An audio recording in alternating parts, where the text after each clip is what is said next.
Dr. Samuel Chen adjusted his data slate for the third time, reviewing his notes on Vailian diplomatic protocol while trying to ignore the weight of expectation that filled the meeting chamber aboard the Harmony's Edge. 6 months of stalled trade negotiations had led to this moment, a formal audience with Empress Lyra Kethera herself, with Samuel serving as the primary cultural interpreter for the human delegation.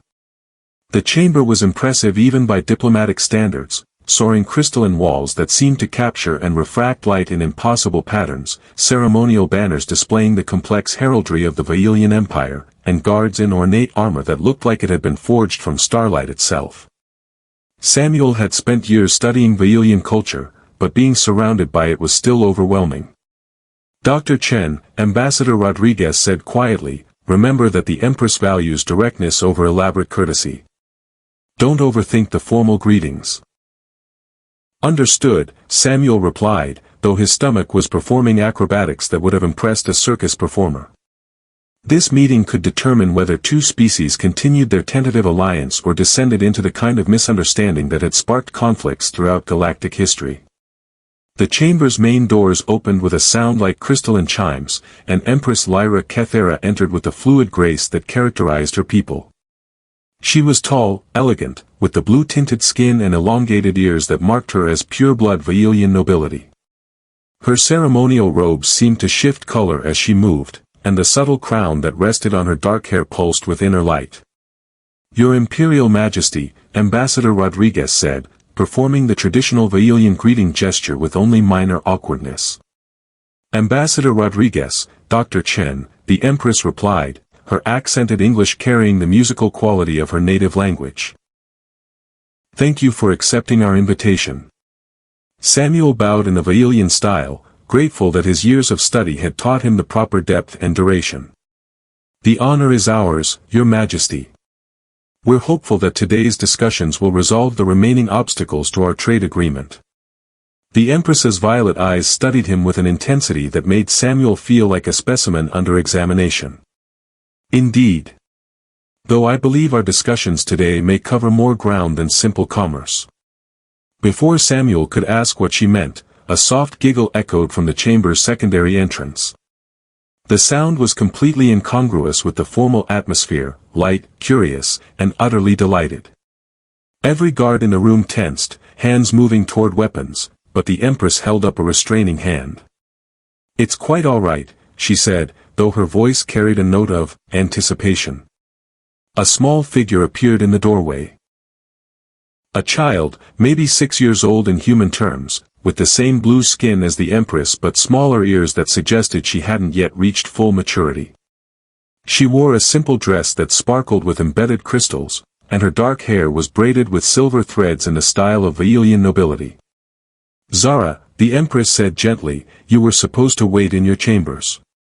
"But Mama, I heard voices," the little girl said, her accent even more musical than her mother's. "And I wanted to see," she stopped mid-sentence as her gaze fell on Samuel. The child's violet eyes widened with unmistakable recognition, and her face lit up with a smile that could have powered a small starship. She pointed directly at Samuel, her small finger trembling with excitement. "Mom, that's him," she said sweetly, her voice carrying absolute certainty. The room fell silent. Samuel felt his data slate slip from nerveless fingers as every eye in the chamber focused on him. The guards had gone completely still, Ambassador Rodriguez was staring with barely concealed confusion, and the Empress was watching her daughter with an expression that looked like a mixture of hope and heartbreak.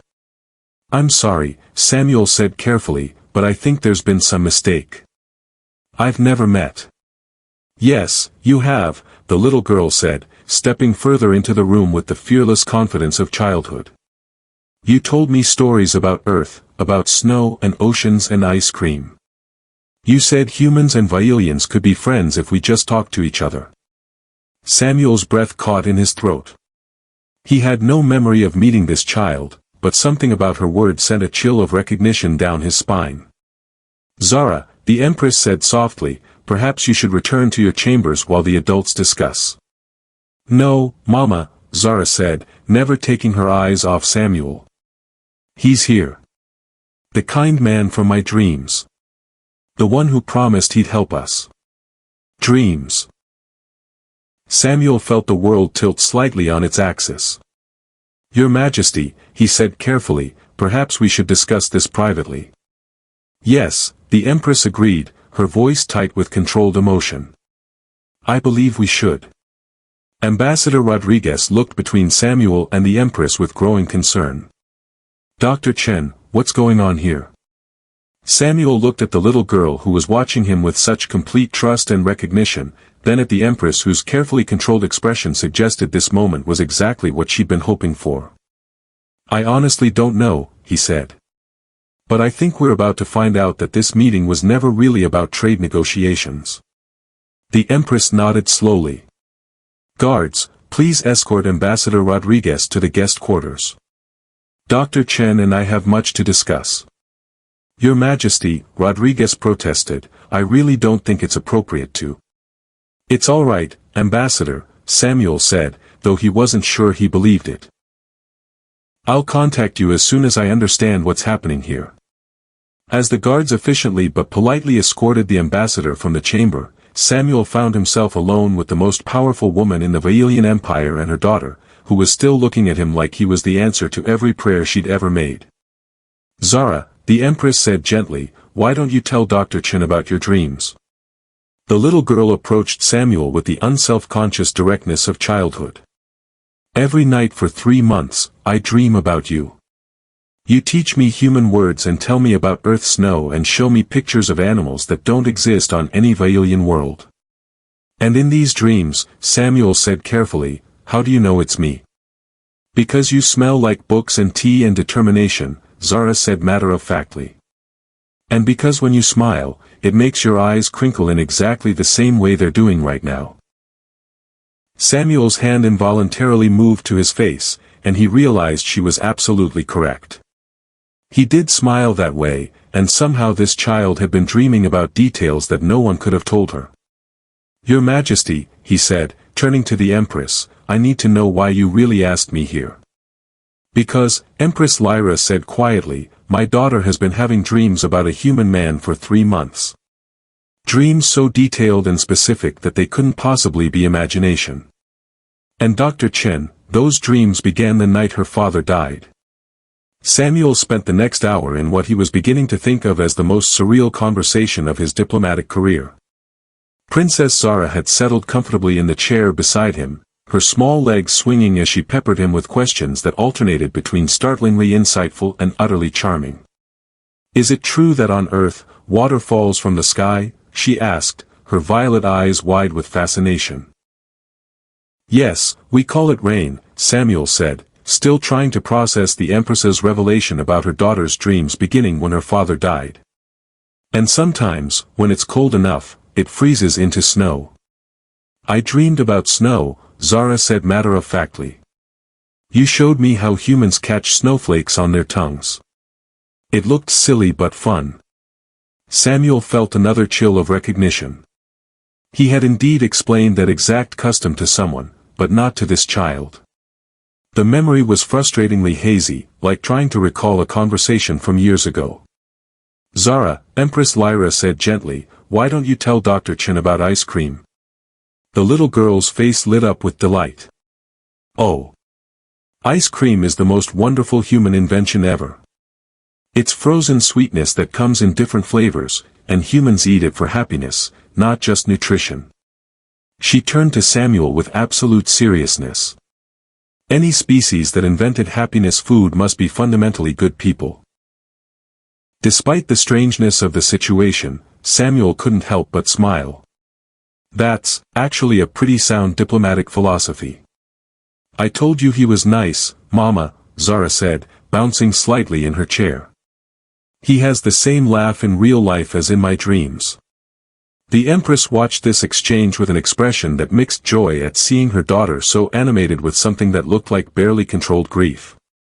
Your Majesty, Samuel said carefully, you mentioned that Zara's dreams began when her father died. I'm very sorry for your loss. Captain Kale Morthex was the finest officer in our fleet, the Empress said, her voice tight with old pain. He died defending a civilian transport from pirates in the Antares border region. 3 months ago, Samuel said, doing the mental calculation. Just before the trade negotiations began experiencing difficulties. Yes. And the night we received word of his death, Zara woke screaming about a kind human man who was trying to tell her something important. Zara nodded solemnly. Daddy was there too, in the first dream. He told me to find the human man who smells like books and tea. He said it was very important. Samuel felt his breath catch. Something about the name Kale Morthex was triggering memories that felt both familiar and impossibly distant. Your Majesty, may I ask what Captain Morthex looked like? Tall, broad-shouldered, with the traditional warrior scars across his left temple, the Empress said. Blue skin slightly darker than mine, silver threading in his hair that indicated his rank. Why? Samuel closed his eyes, and suddenly the fragmented memories began to coalesce. A classified mission 5 years ago. A Vailian military officer who had risked his career to prevent a diplomatic incident. Long conversations about the differences between human and Vailian culture. A friendship that had developed despite every protocol against it. Oh my God, Samuel whispered. Kale. I remember Kale. You knew my daddy? Zara asked, her voice small but hopeful. Yes, Samuel said, opening his eyes to find both mother and daughter watching him intently. We worked together on a classified mission about 5 years ago. There was a situation in the neutral zone that could have sparked a war between our species. The Rigel incident, the Empress said. Kale never spoke of the details, but he received a commendation for preventing an interspecies conflict. He saved thousands of lives, Samuel said, the memories flowing back more clearly now. Both human and Vailian. We spent 3 weeks working together, and by the end of it.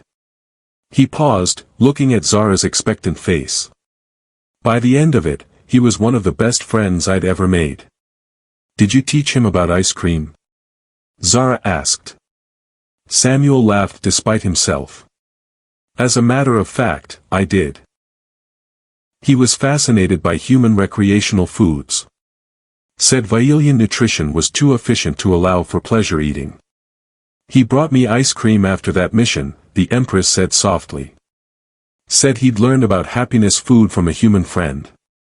It was the first time I'd ever seen him prioritize joy over duty. And now Zara is dreaming about conversations I had with her father 5 years ago, Samuel said, trying to wrap his mind around the implications.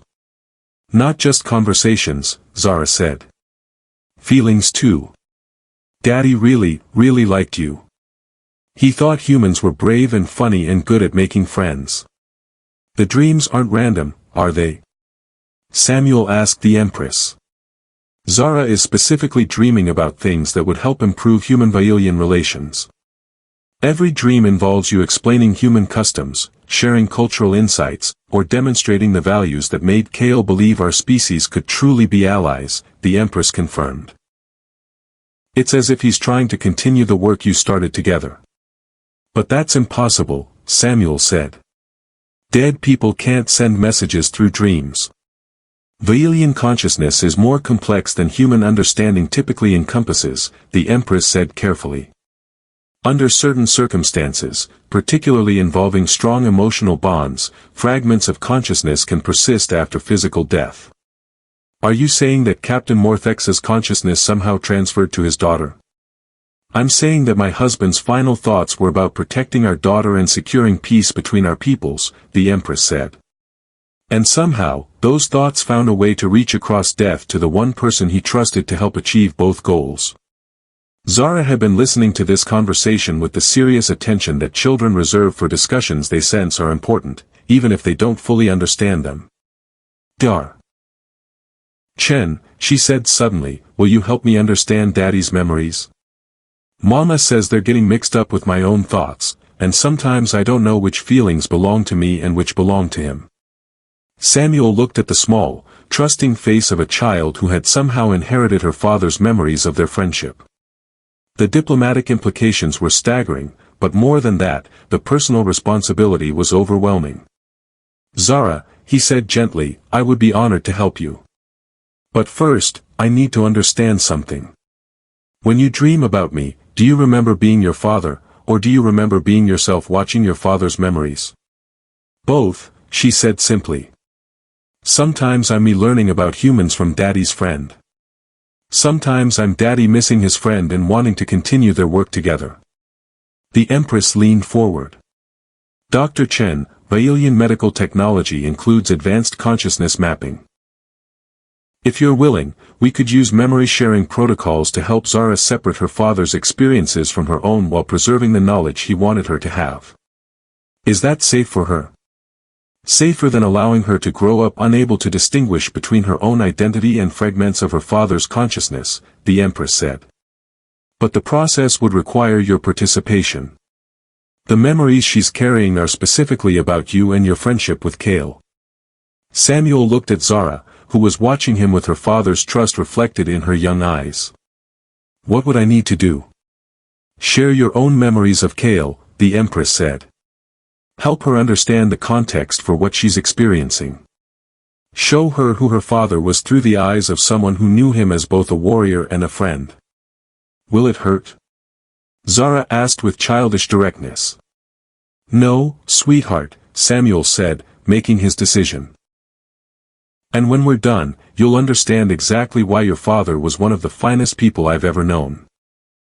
The Vailian memory-sharing chamber looked like something between a medical facility and a temple, with crystalline formations that hummed with soft energy surrounding a central platform where Samuel, Zara, and Empress Lyra sat in a triangle formation.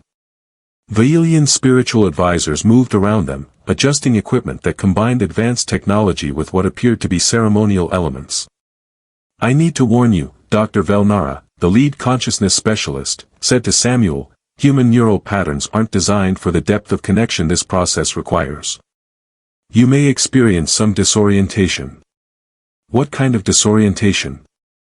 Samuel asked, noting that Zara seemed completely relaxed while he felt like he was about to undergo alien brain surgery. "Nothing harmful," the Empress assured him. "But you'll be experiencing Zara's inherited memories from both perspectives, your own recollections of Kale, and his memories of you. It can be emotionally intense." "I can handle intense," Samuel said, then looked at Zara, who was watching the proceedings with the fascinated attention of a child observing adults do something important. "Are you ready for this, Princess?" "I'm ready," she said with remarkable composure for a 6-year-old. "Though I should probably warn you that Daddy's memories include some embarrassing moments." "Embarrassing how?" "Well," Zara said with the devastating honesty of childhood, "he thought you were very smart and very brave, but also kind of oblivious about obvious things." The Empress hid a smile behind her hand. "Kale may have mentioned that Dr. Chen required significant encouragement to recognize when people considered him a friend rather than just a professional colleague." "I'm sensing a theme here," Samuel muttered. Dr. Velnara activated the consciousness-sharing field, and Samuel immediately felt the strange sensation of his thoughts becoming less private, more connected to the others in the circle. "Can everyone hear my thoughts now?" he asked. "Only the ones related to our shared experiences," Zara said, her mental voice sounding exactly like her spoken one but somehow warmer. "Oh. I can feel your memories of Daddy." Suddenly Samuel was experiencing the memory from both perspectives, his own recollection of meeting Kale for the first time during the Rigel crisis, and Kale's simultaneous impression of the human diplomat who seemed to understand Vailian honor codes better than some Vailians. "You were nervous," Zara said with delight. "Daddy could tell you were nervous, but he thought it was because you cared about doing the right thing, not because you were scared." "I was terrified," Samuel admitted. "Your father was this legendary military commander, and I was just a cultural attaché who'd been studying Vailian customs for 3 years. But you stood up to Admiral Thex Cora when he wanted to attack the human ships," Zara said, accessing her father's memories of the incident. "Daddy was impressed that you were willing to risk a diplomatic incident to prevent violence." Through the shared consciousness, Samuel could feel Cale's perspective on that moment, the Vailian officer's surprise and growing respect for the human who had risked his career to find a peaceful solution. "Your father saved my life during that mission," Samuel said. "When the negotiations broke down and shooting started, he could have let me fend for myself. Instead, he made sure I reached the evacuation point safely. He said you were worth protecting because you understood that honor wasn't about winning, it was about doing what was right even when it was difficult," Zara said, her child's voice carrying the weight of her father's convictions. The memory sharing deepened, and Samuel found himself reliving conversations he'd forgotten. Late-night discussions in the Crisis Command Center, where he and Cale had debated the philosophical differences between human individualism and Vailian collective responsibility. "Oh," Zara said suddenly. "This is the ice cream conversation." Samuel laughed as the memory crystallized, Cale's bewilderment at the concept of food consumed purely for pleasure, followed by his growing fascination with the idea that humans had elevated enjoyment to an art form. "He spent an hour asking me questions about recreational eating," Samuel said. "I think it was the first time he'd encountered the idea that not everything had to serve a practical purpose. And then he asked about human friendship customs," Zara added, accessing more of her father's memories. "He wanted to know how humans chose personal loyalty over duty obligations." Through the shared consciousness, Samuel could feel Cale's confusion and eventual understanding as he'd explained that humans didn't see friendship and duty as competing loyalties, they saw friendship as its own form of duty, one chosen freely rather than imposed by hierarchy. "That's when he decided to trust you completely," Zara said with the matter-of-fact certainty of childhood. "Not because you were a good diplomat, but because you were a good friend." The Empress, who had been quietly observing the memory sharing, spoke for the first time since the process began. "Cale came home from that mission changed. More thoughtful, more willing to consider individual perspectives alongside collective needs. More interested in happiness food," Zara added with a giggle. "He brought ice cream to every family gathering after that." As the memory sharing continued, Samuel began to understand the full scope of what Cale had transferred to his daughter. Not just memories of their friendship, but an entire framework for understanding human nature, their capacity for both fierce loyalty and independent thinking, their ability to find joy in simple pleasures, their tendency to form bonds based on choice rather than obligation. "Daddy wanted me to understand humans the way he did," Zara said, her mental voice growing more confident as she learned to separate her own thoughts from her inherited memories. "He thought if Vailians and humans could really understand each other, we could accomplish amazing things together." "Is that why the trade negotiations have been struggling?" Samuel asked, suddenly seeing the larger picture.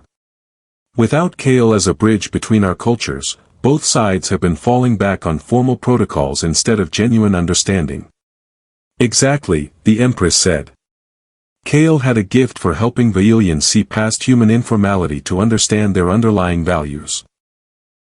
Without his perspective, our diplomats have been interpreting human directness as disrespect and human flexibility as unreliability. And human diplomats have been interpreting Vailian formality as coldness and their collective decision-making as inflexibility," Samuel added. "But now I have Daddy's memories of how to bridge those differences," Zara said. "And you have your own friendship with him to help me understand what those memories mean." Dr. Valnara began the process of stabilizing the shared consciousness, helping Zara integrate her father's memories while maintaining her own distinct identity. "How do you feel, Princess?" Samuel asked as the connection began to fade. "Better," Zara said with relief. "I can still remember everything Daddy wanted me to know, but now I know which thoughts are his and which thoughts are mine." "And what have you learned?" Zara considered this with the seriousness that children bring to important questions. "I learned that Daddy chose you as his friend because you're kind and brave and funny. And I learned that I choose you as my friend because you're willing to help me even when you don't understand everything that's happening." Samuel felt something warm bloom in his chest, not just the satisfaction of helping a child in need, but the recognition that he'd found something precious that he hadn't even known he was looking for. "Zara," he said gently, "I would be honored to be your friend. and to help you understand both your father's wisdom and your own unique perspective on the world." The Empress watched this exchange with an expression that combined maternal pride with something that looked like hope. "Dr. Chen," she said formally, "would you consider accepting a permanent position as cultural liaison to the Vailian court? I believe my daughter would benefit from having someone who understood both her father's legacy and her own potential." Samuel looked at Zara, who was practically vibrating with excitement at the possibility. "Your Majesty," he said, "I think that would be the beginning of the most interesting diplomatic assignment of my career." 6 months later, Samuel had learned that serving as cultural liaison to a 6-year-old princess was simultaneously the most challenging and most rewarding job in the galaxy. Currently, he was attempting to explain the concept of snow angels to Zara while the Empress watched their lesson with amusement from her throne. "So humans lie down in the cold frozen water and move their arms and legs to make patterns?"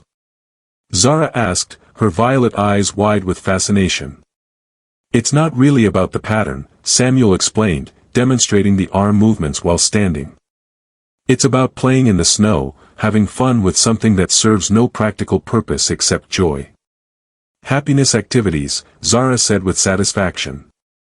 "Like ice cream but with your whole body." "Exactly like that," Samuel confirmed.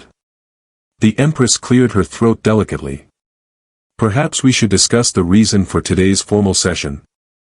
"Right," Samuel said, switching from friend mode to diplomat mode. The Earth Council has formally approved the enhanced trade agreement, including the cultural exchange provisions that Princess Zara suggested. "I suggested student exchange programs," Zara said proudly. "Human children and Vailian children learning together, so they can grow up understanding each other the way Daddy understood you." "It was an excellent suggestion," the Empress said. "Though I believe Dr. Chen may have provided some guidance on the implementation details." "Only the boring parts," Samuel said with a wink at Zara. "The princess came up with all the important ideas." Over the past months, their unusual friendship had become the foundation for a new type of diplomatic relationship between humans and Vailians. Zara's inherited memories of her father's perspective, combined with Samuel's understanding of both cultures, had created insights that traditional diplomacy couldn't achieve. The Council was particularly impressed by the proposal for joint scientific expeditions, the Empress continued. Human intuitive leaps combined with Vailian analytical precision could advance both our understanding of the universe. "That was Daddy's idea originally," Zara said.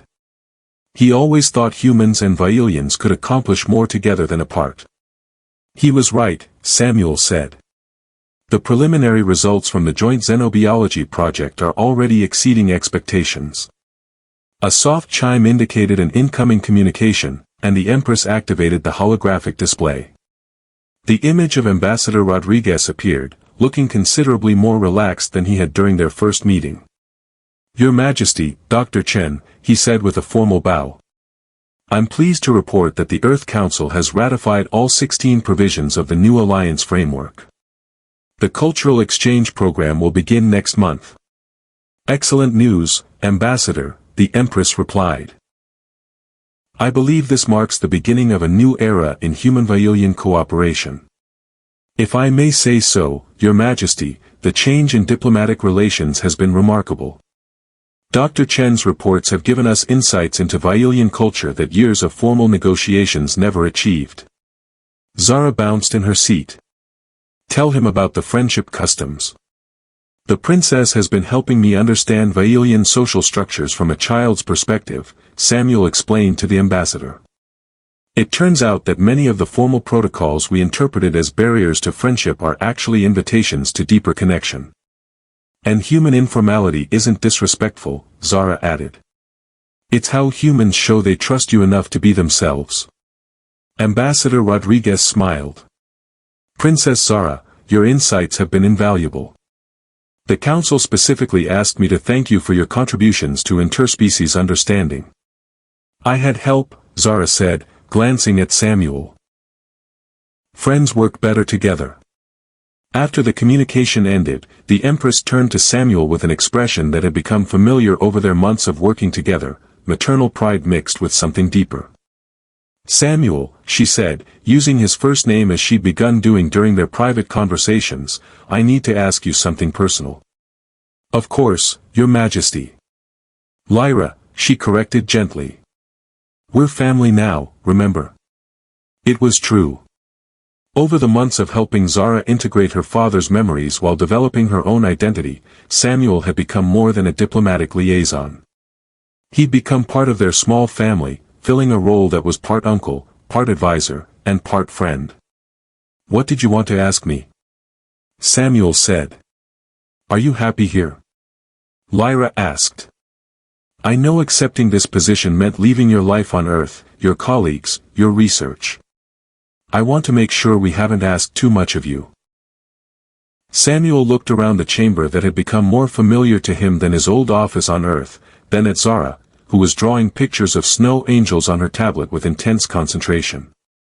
Lyra, he said honestly, I've never been happier in my life.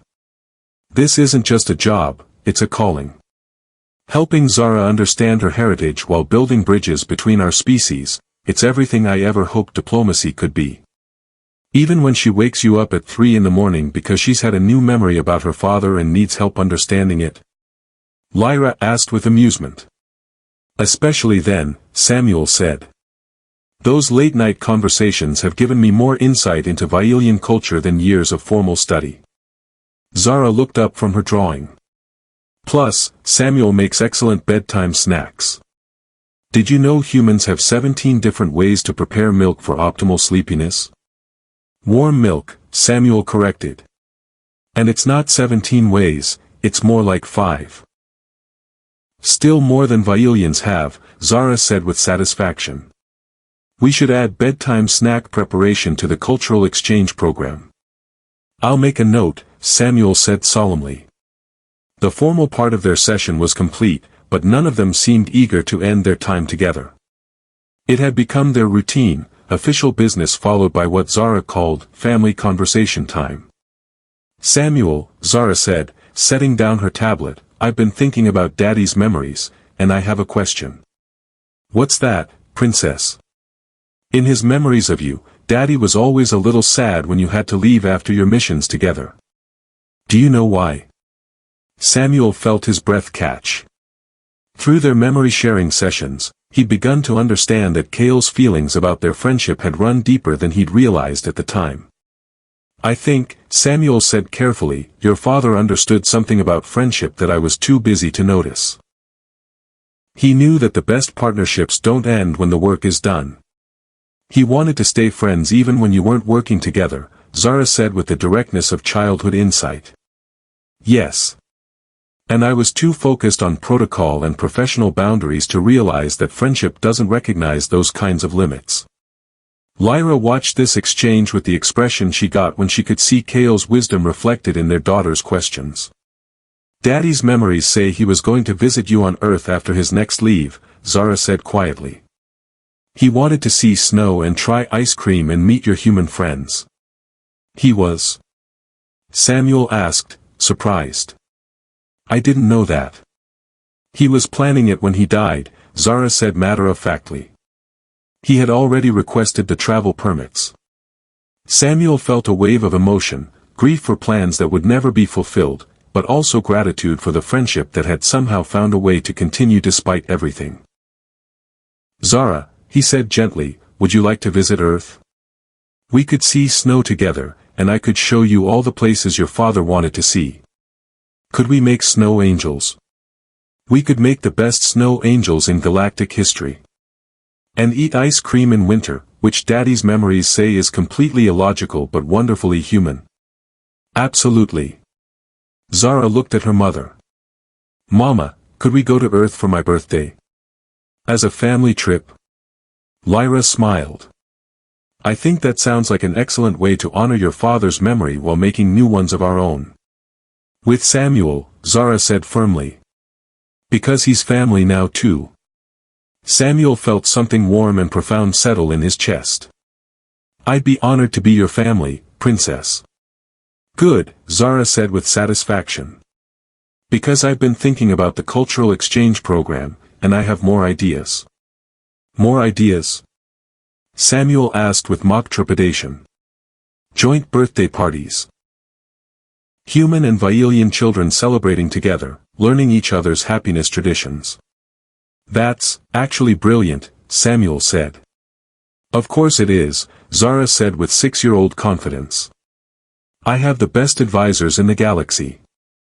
As they settled into planning their Earth visit, Samuel reflected on the extraordinary chain of events that had brought them together.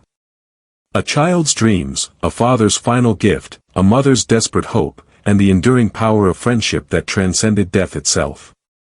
Samuel, Lyra said quietly as Zara became absorbed in planning their snow angel techniques, thank you. For helping her heal, for honoring Kale's memory, for becoming the family she needed. Thank you, Samuel replied, for trusting me with the most important job in the universe. Which is helping an extraordinary little girl understand that she carries the best of both her parents. Her mother's wisdom and strength, and her father's capacity for friendship that knows no boundaries. Zara looked up from her planning. Did you know that in Daddy's memories, his favorite times with you were when you forgot to be formal and just talked like friends? No, I didn't know that. Well, now you do. So from now on, less diplomacy, more friendship. That's an order from a princess. Yes, Your Highness, Samuel said with a bow that made her giggle. As they continued planning their Earth adventure, Samuel realized that some of life's most important missions came disguised as simple friendship. Kale had understood that, and somehow, across death itself, he'd made sure that understanding would continue. Through Zara's laughter and Lyra's smile, through late-night conversations about memory and identity, through the daily joy of watching a remarkable child grow up with the best of two worlds, Samuel had found something he'd never known he was searching for. A family chosen not by blood or duty, but by love that transcended every boundary the universe could create. And in the space between species, between life and death, between formal diplomacy and genuine friendship, they were writing a new story, one that proved the most important connections were always the ones that chose to exist despite every reason they shouldn't.